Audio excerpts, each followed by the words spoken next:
have this fear that we think if we're taking shortcuts or not doing it the way everyone else does it, we're cheating. And that's why there are so many hacks that people, especially some of the younger people or the newer people that came in from somewhere else and can't figure out why the hell you do things the way you do, right? They don't share some of the hacks and the workarounds because they think they're cheating or they're going to get in trouble. And if we can finally show people it's okay not to take shortcuts, especially if illegal, but it's okay to find workarounds and discuss them, we would get to answers more quickly. Groove versus rut. So what is holding us back? Assumptions. A lot of things are self-imposed and unnecessary. I saw some of the things on your board that you complain about.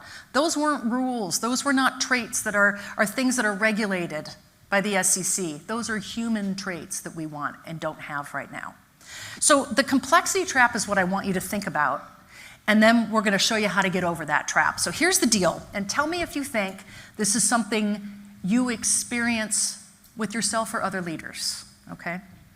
I know you personally don't do it, but everyone else does, right? The complexity trap is three things. First of all, if you're operating with complexity, you have less focus.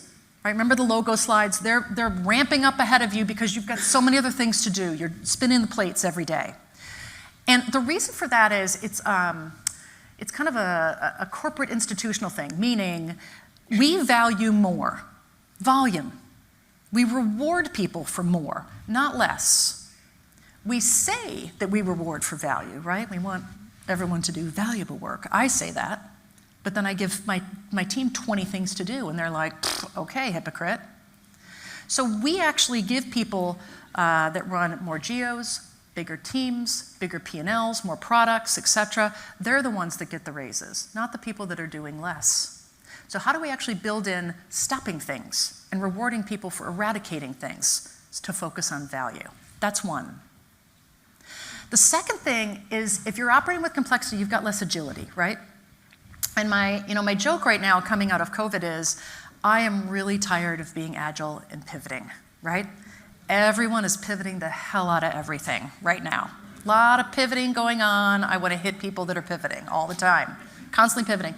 The reason why is because we had to, right? We had to react. But the reason we want to embrace simplicity, and this is really important for us as leaders, is because simplicity is an offensive strategy. Complexity is a defensive strategy, right? So many of us are agile because we're waiting for the next thing. We're reacting to the next thing. I want my team to react. Hell yeah, I want them to react. But what I'd rather have, rather than waiting for change, is putting that change on my competitors. That's what I want.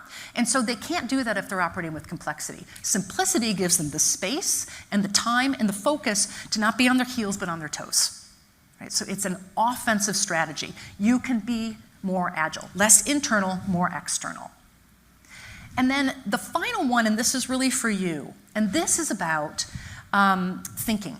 If you have complexity, to be honest, I'm sure you're exhausted, right? I mean, I know I am. I get done at the end of the day. Did you think about this? You get done at the end of the day, and I'll be having a glass of wine with my husband. It's like 2 p.m. I'm kidding. And long day. And he'll say, how was your day? And to be honest, a lot of times I'm tongue-tied.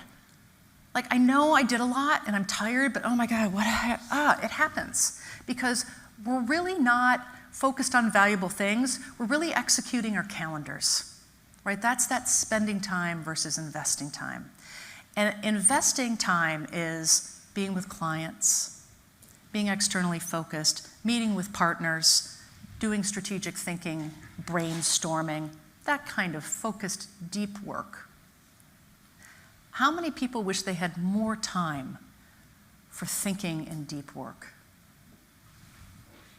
Of course, everyone does. So that's so important for our success. We know simplicity can create the space and time for it.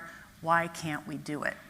So I want us to go back to our phones. And this is a really interesting exercise. Go to the current slide if it doesn't bring you there automatically.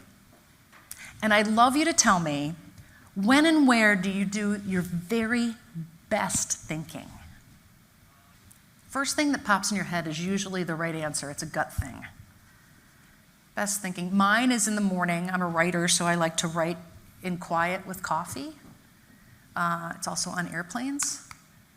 take a look, if you've answered, at what you're seeing as the themes, okay?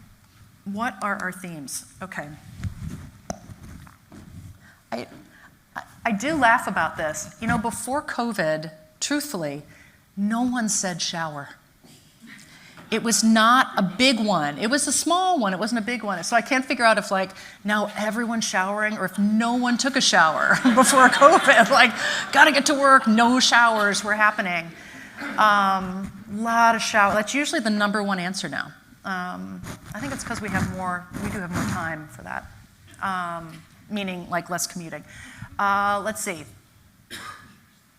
Outside and on airplane, home off first thing in the morning, alone, vacation, mornings alone on the lake, you're here, brushing teeth. That's a quick think, probably, a little quick think. Good 60-second think. Okay. I don't know. You have the best teeth in this place. Vacuuming in the shower. Okay. So as you're thinking about this, a challenge for us is how do you bring your best thinking to work? And so we tend to do, shower's another story, but I think the idea is we do our best thinking, right, when we are alone, when it is quiet and we're not distracted typically. And yes, it may be when you're driving a car, but you don't have to think about how to drive a car, right? It's an inane a rote task. It's also not at work. It's not at work. That is what's so interesting to me is I've not had anyone answer this and say, oh, my best thinking is on a Zoom call, in a meeting, Teams call, with, getting on email. No one says that. So how are we going to be able to collaborate and innovate and have the space for that if we're not doing our best thinking at work? How do we bring our best thinking to work? Well, first of all, we got to get rid of the stuff that's holding us back.